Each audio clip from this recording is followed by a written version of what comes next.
Sonoma County, and to planet Earth, to all the manly men and lovely ladies out there, dogs and cats and rabbits and hedgehogs and even the mice.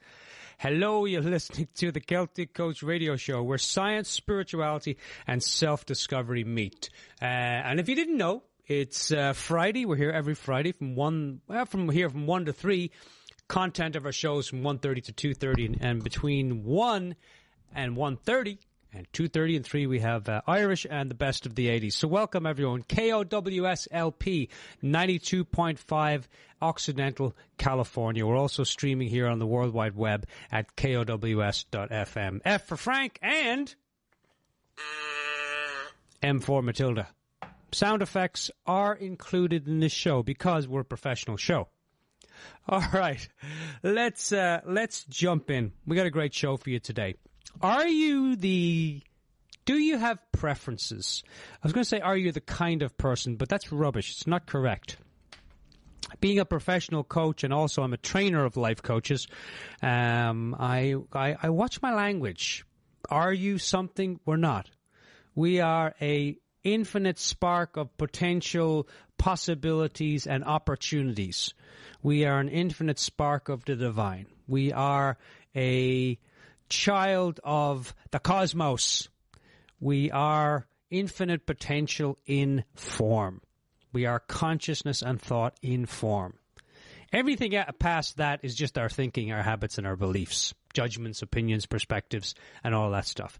So, do you have some preferences around? We're talking today, oh God, why is it my life's not working?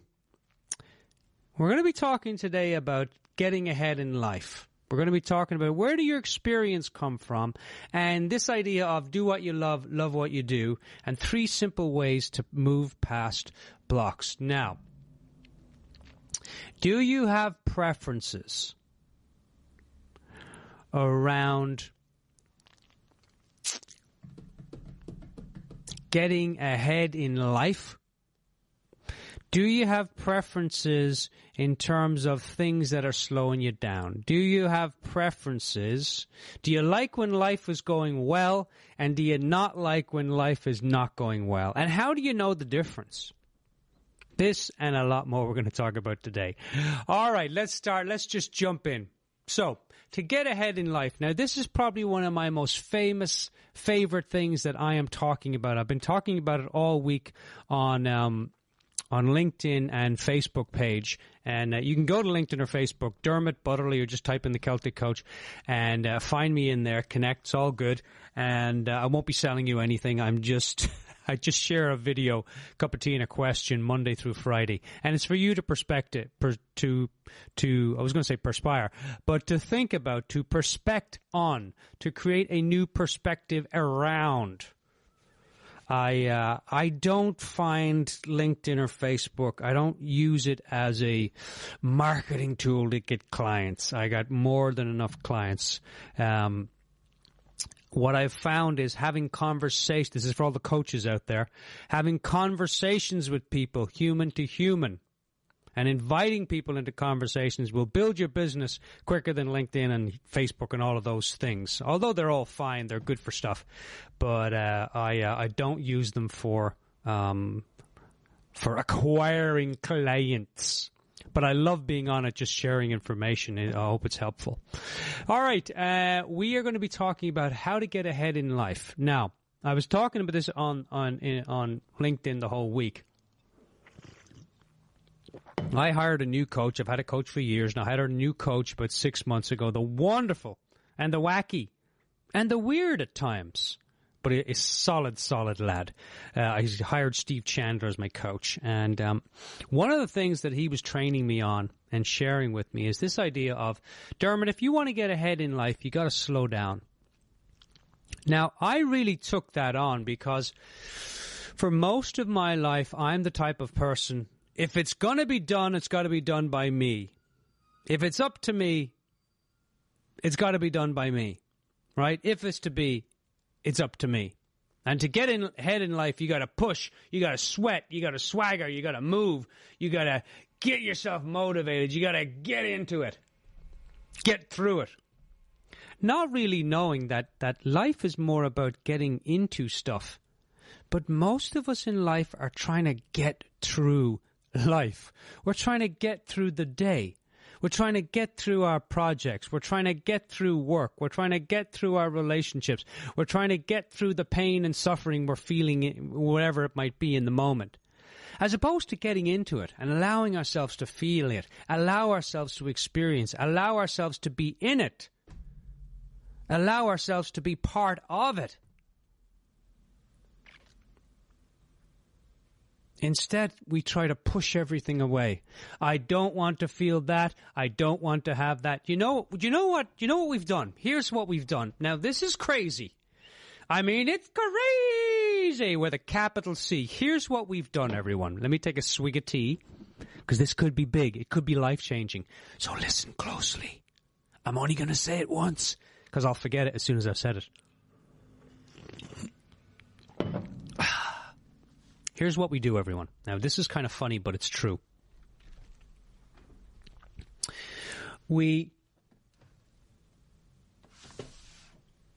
Here's what we do. I'm looking outside here for special effects. Here's what we do. Let me make sure my radio's up all the way. Okay. We say to our brain this. We say, okay, before we even get out of bed, we say, today, mind or brain, whatever you want to call it, head, life, life. This is what I want to have happen today. I want to make sure that I have a really nice day. I want you, life or mind, to make sure that I don't have any stress today. I want you to make sure that nobody bothers me today. I want you to make sure that I'm going to get out of the right side of bed, and that the kids or my husband or my wife, they're not going to ask me to do something I don't want to do. I want you to arrange that when I get to work, everyone will be nice to me and no one will be not nice. I want you to arrange for me that everything in the day will go well, and I won't be angered or stressed or have any anxious thinking or anything like that. And I want you to take care of any decisions that I have to make. I want you to just make them for me and have it be easy. I want to have a really easy day. I want to have a loving, peaceful, joyful day. I don't want any surprises. I don't want anything to go wrong in the day. So get to work, take care of it, and just know that if anything does go wrong, I'm going to be very unhappy with you. Life, mind, God, brain, whatever you want to call it. And we go and we give our mind that challenge, and then the mind says, okay, let me see what I can do in 24 hours. And then we wonder why our brain never shuts up. We wonder why our brain is constantly talking.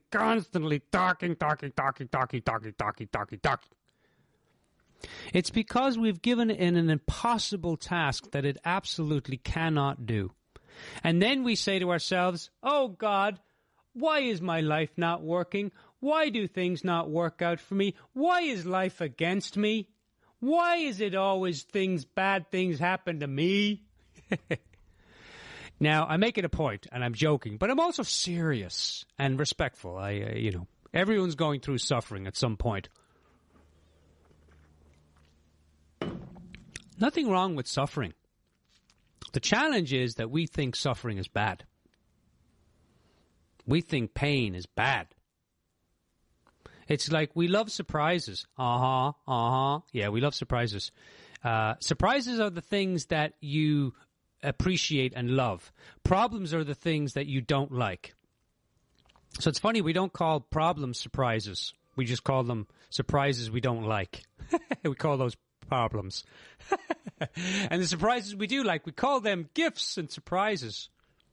But you know the difference between a problem and a gift, between a surprise you like and a surprise you don't like? You know what the difference is?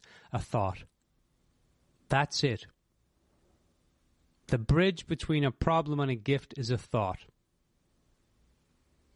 The bridge between a weed and a flower is a thought, or a judgment, which is a thought. Right? The difference between a problem and a possibility is a thought, the way we think about it. So when we're talking today about, oh God, why is my life not working? It has a lot to do with how you're thinking about the problems. Now, I'm not saying you need to change your thinking, man. You need to get better thinking. Nope, that's not what I'm saying. I tried that for years and years and years and years and years and years and years. I cried, oh God, why is my life not working? For years and years and years.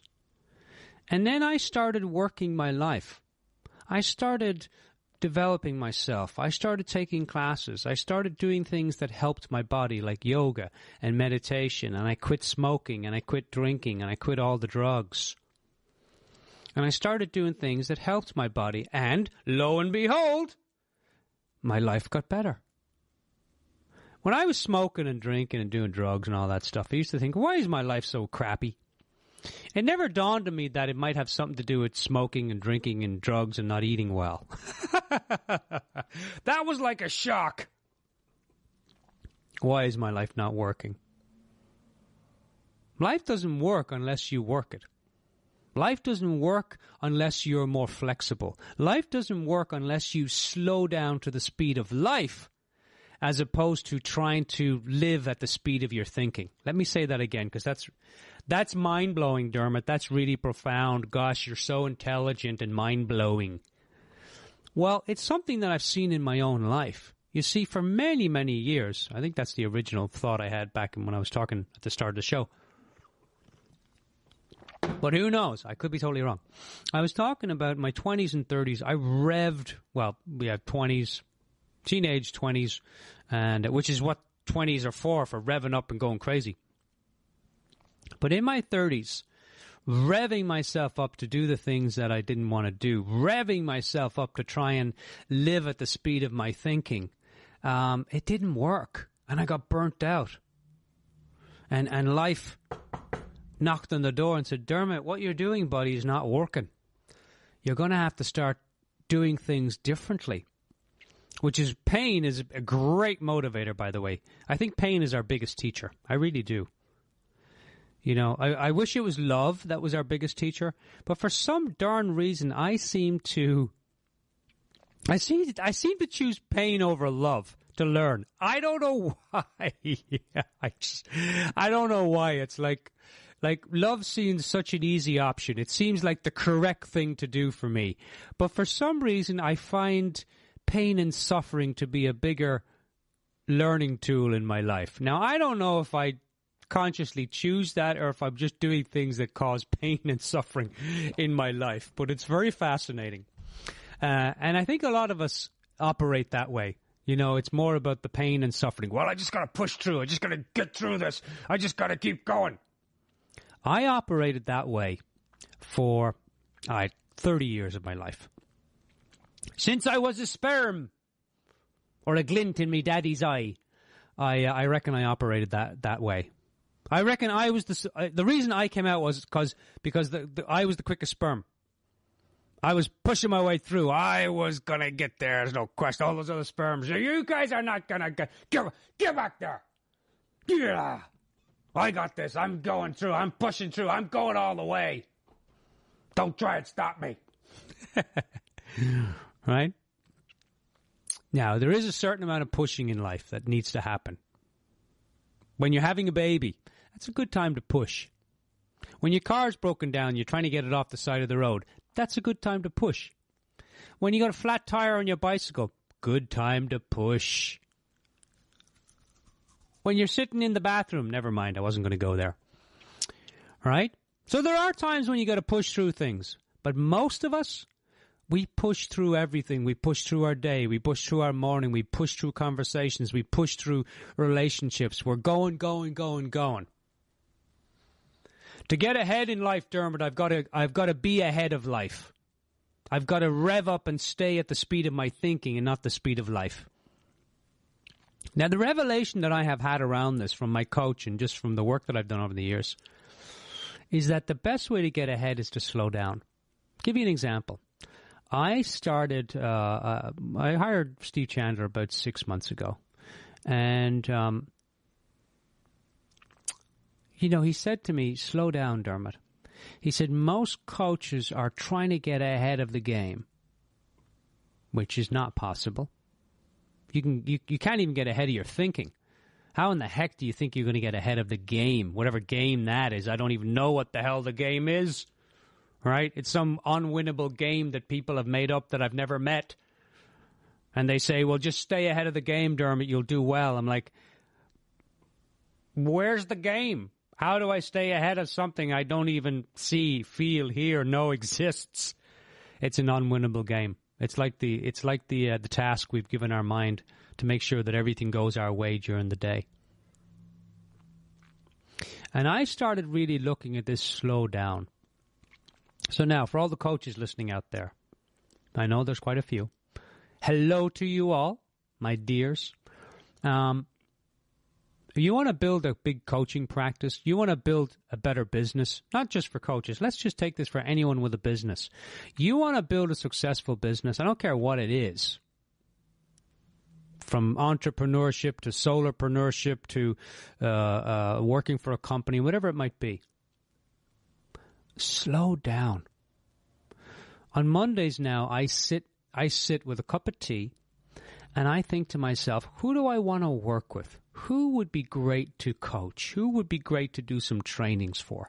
Who would it be great if I could contact them and have a conversation with them, invite them into a conversation, instead of trying to get out there and get clients, which does not work. Now, inviting people into a conversation, enrolling people into a possibility, is a lot more powerful than trying to get somebody to buy your product. Let me hunt here for prospects. Let me hunt here high and low for somebody, a consumer, to buy my product. Who wants to buy your product if you see that person as a consumer, as you don't even see the person as a human being? You see them as a consumer. Who the hell would want to buy from you? I wouldn't. Would you, dear listener? I wouldn't. I wouldn't want to buy from a person like that, who sees me as a target. Now, who's my target audience? Let me see who I can manipulate into buying my product. That's a horrible way to build your business. Yet, a lot of coaches and a lot of entrepreneurs do that. I know. I've spoken to them. I do my best to change their mind that that's not the way. The best way to build a business, it's really simple. It's really, really simple, everyone. The best way to build a business is to change somebody's life. Invite them into a conversation. Change their life. Show their product. Show them their product and what it does, how it changes people's lives. Offer them a test drive of the product. Tell them how it could change their lives, whatever it might be. That's how you build a successful business. You change people's lives. But in order, now let's bring this full circle. In order to do that, you've got to be willing to slow down to the speed of life and not be trying to live at the speed of your thinking. First of all, you can't. Have you tried? People say to me, they come to me for coaching, they say, Dermot, I am so stressed out. I'm so anxious. I got so much going on. And then I asked them, okay, so describe to me how come you're stressed? All right, I had a student the other day that says, I'm rushed. And I said to the student, I said, is there someone behind you? Rushing you? Pushing you? No. Is there a dog chasing you? Is Bigfoot behind you getting ready to jump on you? No. And how is it you're sitting there and you're rushed? And the student said, I'm rushed in my mind. And I said, yep, there it is. We try to live at the speed of our thinking instead of allowing ourselves to slow down to the speed of life. Now, the great thing is, well, how do I do that, Dermot? How do I slow down to the speed of life? It sounds really deep. But how do I do it, Dermot? How do I slow down to the speed of life? Good God, Jim, I don't know how you do that. I'm a fucking engineer, not a comedy person. It's really simple. You have a mechanism inside of you that allows you to slow down. It's called like the peace button. It's who you actually are. Yes. You are that which you seek. God, could you say that in the big God voice? You are that which you seek. Thank you, God. That was pretty good. We have a button. When we sit down, it's called the peace button. When you sit down and you put your feet flat on the floor and you just allow your mind, you allow yourself to just relax, right? The mind follows the body. The body follows the mind. If you get stressed in your thinking, your body starts to get stressed. If you allow your thinking to relax, the body will relax. Have you noticed that you can't be stressed out when your body's relaxed? In the same way, if your body's not relaxed, your brain cannot be at peace. So the mind follows the body and the body follows the mind. That's deep, Dermot. That's very deep. Thank you. It just came to me in the moment. So, slow down to the speed of life. I'm going to take a break here in about 5 minutes. Slow down to the speed of life. If you want to get ahead in life, slow down. If you want to have a better relationship, slow down and look at your relationship. Hey, let me take 5 minutes. By the way, this is why people go to coaches. This is why you don't need coaching. Nobody needs coaching or needs therapy. Children don't need therapy. People think they need therapy because their thinking's gone south. Their thinking has taken over what once was their lives. We give our thinking way too much credit. We give our thinking way too much focus. We give our thinking way too much attention. And it's like a barking dog. I had a dog.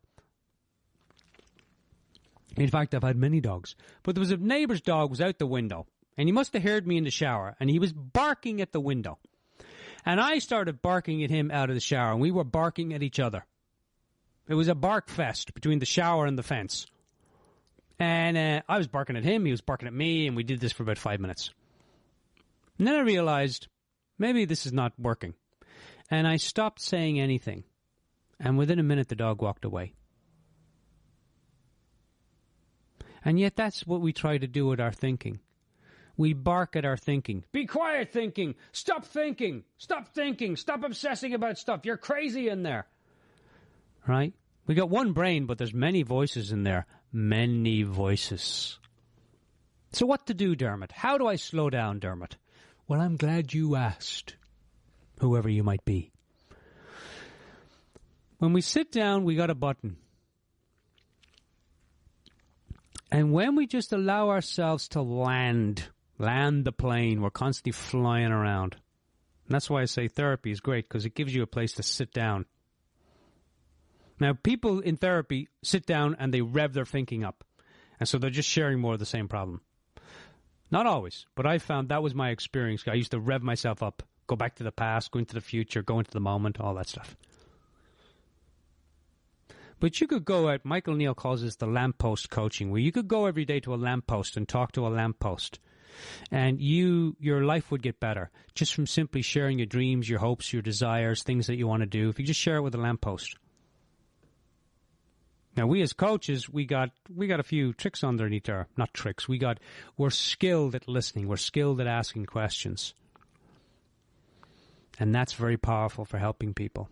A little better than a lamppost, but a lamppost could work. If you don't have a coach, get a lamppost. Not as effective, but good enough until you get a coach. Everyone's running out now. Where do I get a lamppost? Who sells posts? Home Depot. Do they sell lampposts? Right? This is why kids talk to their teddies. It settles them. It relaxes them. It gives them a place to share if their parents are not listening. They talk to their teddies. They talk to their imaginary friends, right? They're connected to that world that is connected to them. So, how do we slow down to the speed of life? Take 5 minutes. Think about your relationship. Hey, how do I have a better relationship? How do I I'm going to sit down for 5 minutes and allow my thoughts just to play with. That's the word, not obsess about. Play with the idea of what might be fun for me to do with my relationship. What might be fun for me to create in my life. What might be enjoyable for me to create today. What experience might be exciting for me to experience today. How might I be a better person today? How might I enjoy my life a little bit better today? How might I make someone else's life a little bit better today? Take any one of those questions and apply it to your life, and you'll be very surprised what you can create. So how do we slow down to the speed of life? The mechanism is already within us. We already are peace. And we obscure or override that innate peace, that internal peace, by our thinking. There's no other way it can happen. When we're in a thinking mode, we're not relaxed. We're not connected to peace. When we go into nature is a reflection of the peace inside, but everyone has some music for me now relaxes me. But it's not the music that's doing it. The music is just a mirror or a reflection of that peace that's already inside, but I'm using the music as a reminder, as a mirror, as a connector, as an input device, as a switch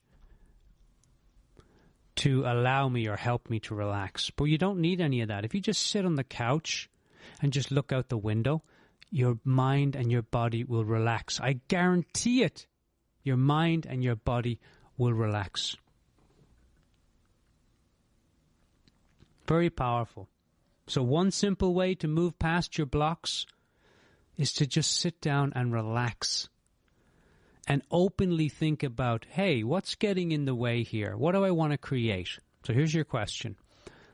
You got a block. Maybe it's you want to learn the guitar. Maybe it's you want to go on vacation, but I don't have time. Maybe you want to build a better relationship with your wife, but you don't know how. How is always answered by time and attention. Give it some time and attention. So, one simple way to move past a block, whatever block you think you have. You don't have a block. There's no blocks in the world. There's no like big blocks standing in front of your way. It's your thinking. How do you move past it? Really simple. Really simple. What do I want to create? I want to create a more loving relationship with my wife. But I'm blocked. I don't feel my heart. Rubbish. Absolute rubbish.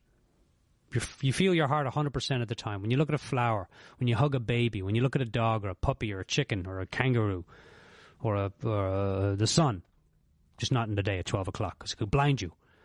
But when you look at anything beautiful, it's not the thing that's giving you. It's a reflection of what's already there. You're feeling it from the inside.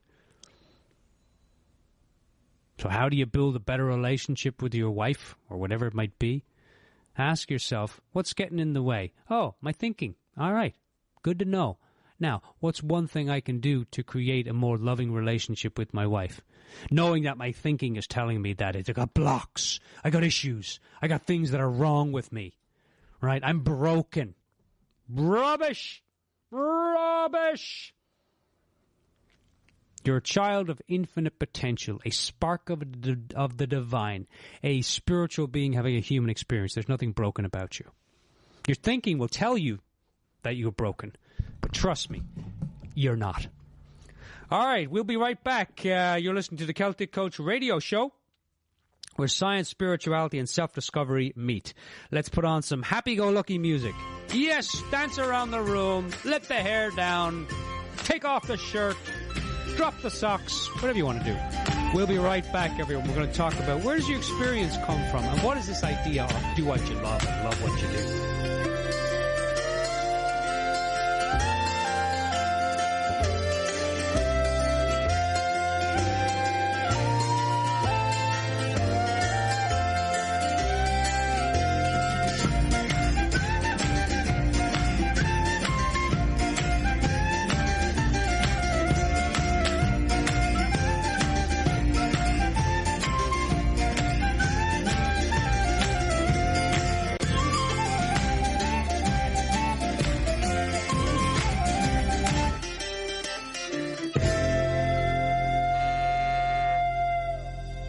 Perfect timing on that.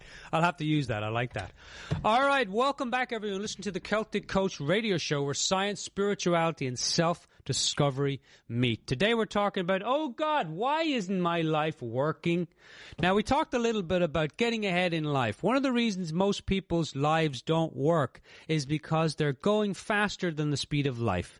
Stress is nothing more than the speed of life is going at 5 miles an hour. Your thinking, which causes your stress, is going at about 100 miles an hour. And you wonder why your life, you end up missing your life. You wonder why the days and days and days seem to just go by and nothing ever happens. You wonder why years and years and years go by and you wake up one day and go, what happened to my life? Who stole my life? Oh my God, my life's not working. Your thinking, your overthinking is taking up a lot of your life. Now, do you have to think better thoughts? No. You just got to allow yourself to slow down. You got to notice when you're in speed, freak out, obsess mode. You got to know when you're running alongside life and life is trying to catch up with your thinking. When life is saying, hold on a second.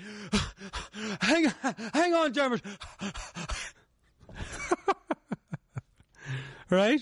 Life is constantly trying to catch up to us. And all we got to do is slow down. Allow life to catch up. That was actually pretty funny. All right.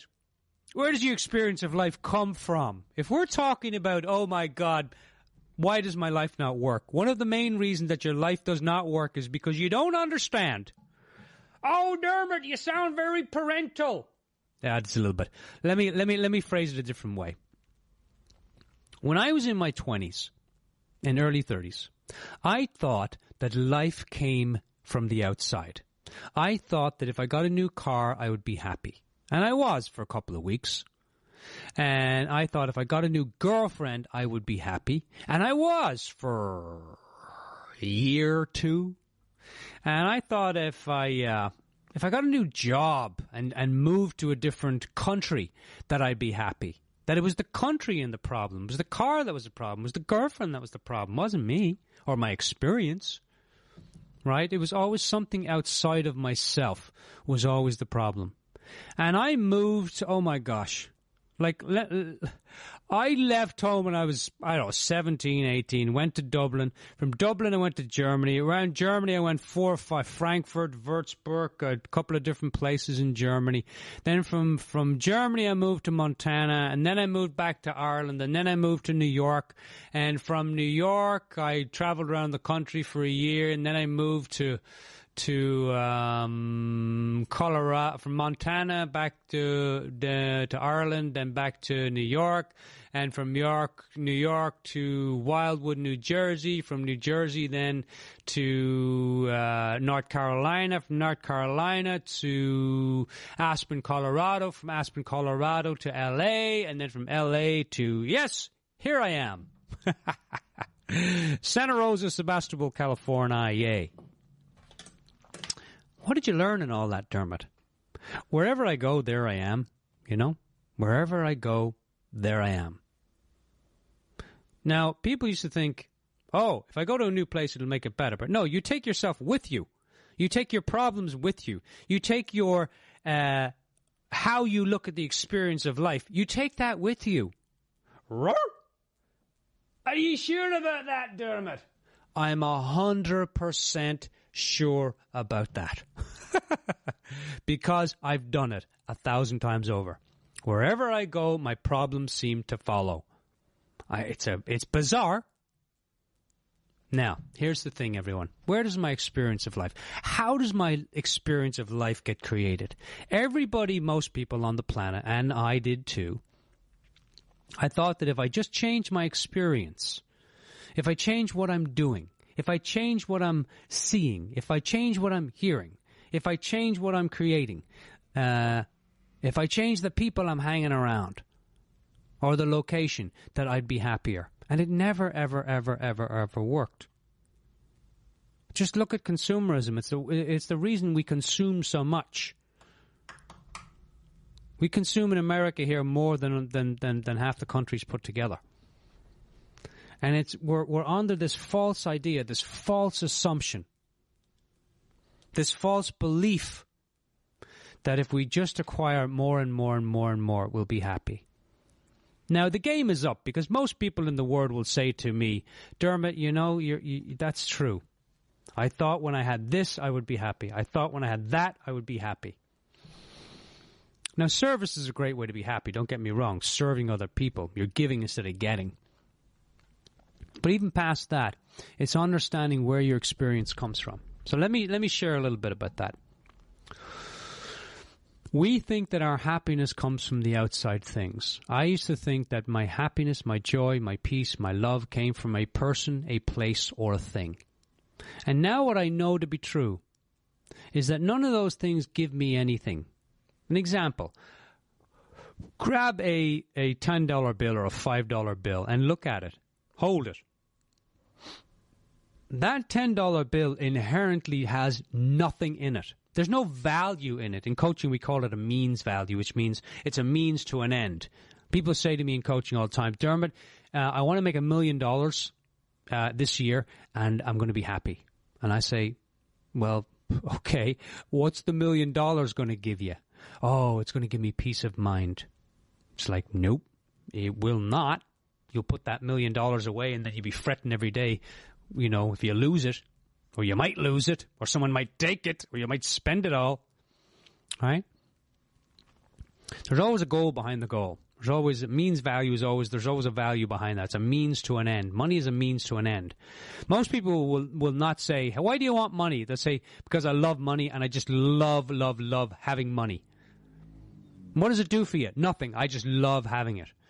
Usually people say, oh, it gives me more peace, more comfort, more confidence, more courage, more joy, more love, more, whatever. Nothing wrong with money. I love money. Money's great for spending and buying things and having experiences. But for being happy, joyful, peaceful, more loving, doesn't work. So where does our experience of life come from? If it doesn't come from money, if it doesn't come from places, if it doesn't come from people, if it doesn't come from the new car, or the new house, or the new relationship, or the dog, or the puppy, or the ab blaster, or a better body. If it doesn't come from any of those things, where does it come from? Think about it this way, everyone. Now, I was jokingly, but I wasn't jokingly, saying before that which you're looking for, you already are. That peace, that love, that joy is already inside. It has to be, because when you buy something or you eat something or you create something, it's reflecting back to you that peace that's already inside. Back in the 12-step days, we used to say, if you spot it, you've got it. If you spot love in another, you have that love in yourself. It's not possible to see it in another and not have it in yourself. In the same way, if you think that you're getting love from that truck, you're not. The love that you feel inside is being projected onto the truck. And then it doesn't start one morning, and then the anger that you have inside gets projected onto the truck. It's the truck's fault that I'm angry. It's the person's fault I'm stressed out. No, not true. Our experience is 100% is created not from the outside thing, person, place. It's from the inside. And it's from the inside thoughts. 100% of our experience, just playing with this with you, is 100% created by thought. Think about it with your thoughts, which is one thing you can do with your thoughts. You can think. Thoughts are great for thinking. All right? Think about it this way. When you're relaxed and there's no thinking, is life good? It is, Dermot, yeah. When you're obsessively trying to solve a problem, or you're obsessing about something someone said about you or to you or with you or against you, where's your thinking? It's all over the place. Where's your feeling? All over the place. If you're worrying about something, if you have worry thinking about something, where's your body? Stressed, tight, anxious, diarrhea, all of that stuff. You see, we live 100% in the feeling of our thinking. not the feeling of a person, place, or thing. Now, most people in the world will tell you that it's the person that causes me stress. It's my job that causes me stress. It's my family environment that causes me stress. It's my brothers and sisters and mother that causes me stress. It's the lack of no money that causes me stress. And it's not true. Because if that was true, it'd be true for everybody on the planet, and it's not. There's times in my life when I had $0 and I couldn't have been happier. And there's times in my life where I've had a lot of money and I'm miserable. And there's times in my life when I've had a lot of money and I've been happy. And so it is for everyone on the planet. We don't live in the feeling of a circumstance. We live in the feeling of our thinking about that circumstance. Now, if you can grasp that even a little bit and play with it, I'm going to invite you to play with that idea. Would you be open? Would you be willing to just play with the idea that all the joy, the peace, and the love that you're trying to get from life is already inside of you? Well, if it is, Dermot, how do I connect to it when I'm penniless and homeless? Sit down, close your eyes, and allow yourself to feel your own beingness, your own presentness. And if you want to put on some music or look at a sunset to help you connect to that, do that. But know that the experience is not coming from the sunset. It's coming from within yourself. It's coming from your own thought system. It's coming from your own array of thinking that's going on in your head. See, people will tell you that the feeling of life, that feeling of greatness and love and joy and all of that fun, excitement, it comes from an outside thing, but it doesn't. It comes from the inside. And that's powerful to even just to consider that's a possibility. That frees you up. It freed me up. When I really got that, not on a cognitive level, not on a thinking level, not on a kind of, oh yeah, I kind of get that, Dermot. But on a heart-to-heart level, on an insight level, on a soul level, on a, yeah, I get that. Like when you have an insight in the shower and you don't, no matter what people tell you, it's like, no, this is what I believe, this is what I know.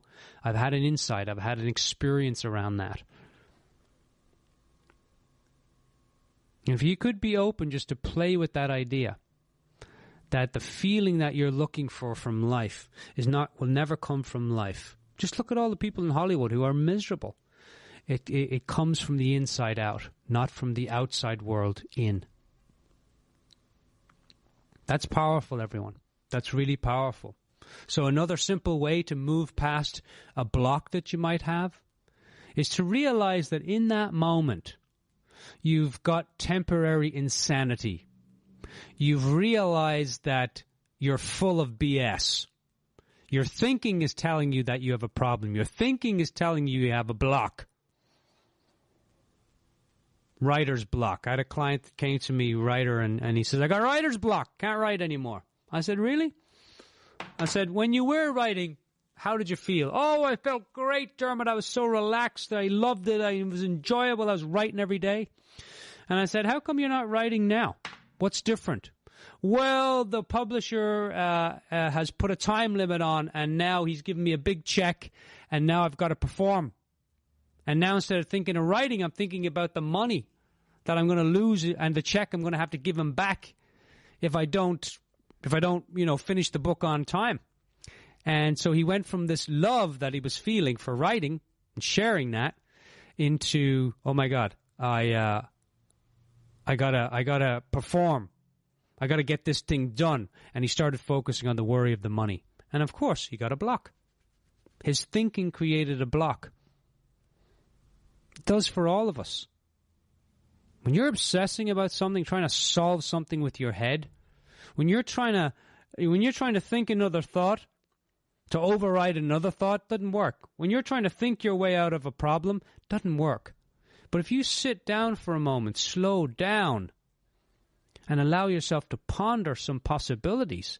Allow yourself to explore some avenues, some new things, ways of doing and being and having and seeing. New insights will come. But you can't fix a thinking problem thinking about it. You cannot fix your obsessive thinking about something by more obsessive thinking. That's like trying to calm the barking dog by shouting at it. That's like trying to fix a pain in your back by beating yourself with a stick. Doesn't work. As Einstein says, you can't solve the problem on the level that it was created. So if you have a block in your life, know it's your thinking and ask yourself, how do I move around this? What do I want instead of this? Great question. I ask my clients all the time. They say, Dermot, I got a block. And I say, okay, what is it? And they say it is, I can't stop smoking. And I say, well, what do you want instead? Like, if you stop smoking, what would be there in its place that's positive, that's great? Oh, health and vitality. Okay, now that's something that we can work on. The brain can visualize health and prosperity and vitality, but it can't visualize losing weight, stop smoking, getting my friend to do this, getting my wife to do that. I want my wife to stop drinking. I want my wife to stop being nasty to me. It's not possible. Can't get people to do anything. It's just not possible. I mean, you can to a certain degree. Look at what Hitler did. But on a day-to-day basis in general, you can't tell someone to stop smoking. People told me that for years. I even saw it on the box. Hey, smoking kills. I'm like, yeah, it doesn't matter. In my own time, I got the insight, hey, you know what? This is not working for me anymore. This actually is not good. Right? So we're going to have Seamus' top 10, 11 list, and then we're going to talk. The last part of our show is going to be do what you love what you do. What's the difference? Seamus, come on over here. I'm going to play some Irish music while Seamus is coming on over here. Seamus, come on over here. It's 20 after 2. I can't believe you just got here.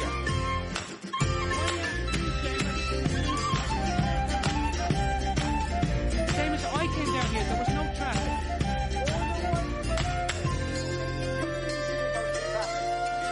Seamus, you were probably thinking there was a lot of traffic, but there's not. Come on over here now, Seamus.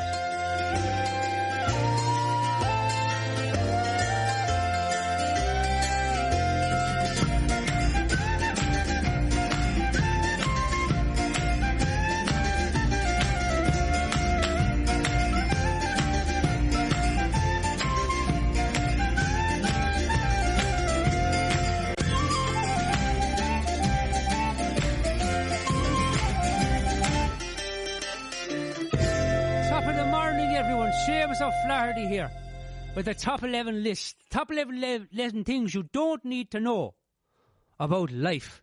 All right, here we go. Number 11. Money can't buy you happiness, but it makes misery a lot easier to live with.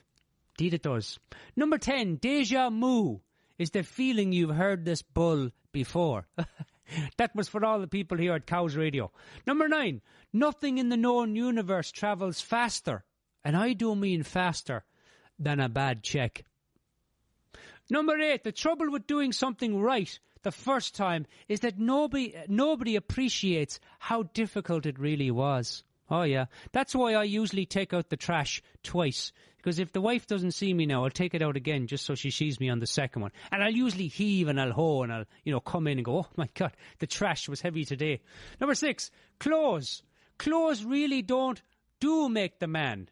No, clothes really do not make the man. That's why naked people have no influence on society. Here's something strange you might not know. A man was the first person to wear high heels in the 1600s. Yeah. Women began wearing them to look more masculine. How times have changed. All right, number 4. Here's something fascinating. Bees, the buzzing bees. Bees they never sleep, and they have hair on their eyes. And I'm thinking, I hope they never have to brush it or get shampooed, because that wouldn't be good. Number 3, In the 60s, yes, the lovely 60s, people took acid to make the world weird. Now the world is weird, and we take Prozac to make it normal. Indeed, indeed. Number 2. This is for the ladies. Ladies, to attract men. Yes, if you want to attract a man into your life now, there's a new perfume. It's called beer and football. You spray it on and it smells like beer and football. Number 1, have you ever noticed or have you ever wondered why in the heck it takes over 100 million sperm to fertilize only one female egg? Because not one of them sperms will stop to ask for directions. Besides, we are on our way somewhere. We got no time to stop, right? You got to slow down to the speed of the sperm, to slow down to the speed of the egg. That's advice for all the sperm out there that are listening to the show. I'm the Celtic coach. Actually, wait a minute. That's him over there. Seamus, get yourself right. I'm the Celtic coach. You're Seamus O'Flaherty. I know. I was just checking. My brain stopped. Which it's very nice that my brain stopped. I'd love if my brain forgot to